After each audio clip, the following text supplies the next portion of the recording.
Le majordome n'en crut pas un mot et l'insulta de « petite cochonne de la campagne » très sérieusement. La jeune fille répondit le cochon, c'est délicieux, sans savoir que le véritable petit cochon était venimeux et qu'il était déjà en train de grimper sur son corps. Le majordome hurla de terreur et supplia la jeune fille de l'aider. Elle répondit innocemment, c'est vous qui m'avez dit de ne pas m'approcher, je suis une enfant très obéissante. Alors qu'il était au bord de l'empoisonnement, elle demanda, encore avec curiosité, quand il y aura cours, je pourrai m'asseoir à côté du jarret de porc. Juste à ce moment-là, le frère aîné et le troisième frère arrivèrent en pleurs. Le majordome affirma que la fillette était étrange et semblait capable de contrôler les animaux. Le troisième frère pensa qu'il délirait et le menaça de l'envoyer en psychiatrie. Le frère aîné, lui aussi à bout de patience, déclara que s'il ne voulait pas travailler, il pouvait partir. Le majordome s'effondra complètement, criant qu'il était empoisonné. Le troisième frère, voyant la fillette tremblante dans ses bras, lui demanda doucement si elle avait besoin d'assistance médicale, de bouche à bouche ou de RCP. Pour la rassurer, il fit ensuite apporter une table remplie de poulet frit et de hamburgers. La jeune fille sourit. Ravi, mon frère est le meilleur frère du monde. Le troisième frère fit semblant de ne pas aimer la malbouffe,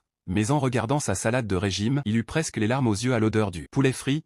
Il finit par céder juste une bouchée pour elle. À ce moment-là, le deuxième frère, un acteur, rentra du tournage. Dès qu'il vit la jeune fille, il fut immédiatement charmé par son côté adorable. Apprenant qu'elle mangeait de la junk food, il ne la gronda pas. Bien au contraire, il s'excusa d'avoir tardé à revenir à cause de la disparition de la fausse princesse et de ne pas avoir pu l'accompagner dès le début. Tu as dû te sentir très seul. Il lui demanda de se contenter de cela pour l'instant, et lui promit de l'emmener manger quelque chose d'encore meilleur plus tard. Abonnez-vous, commentez et partagez pour la suite.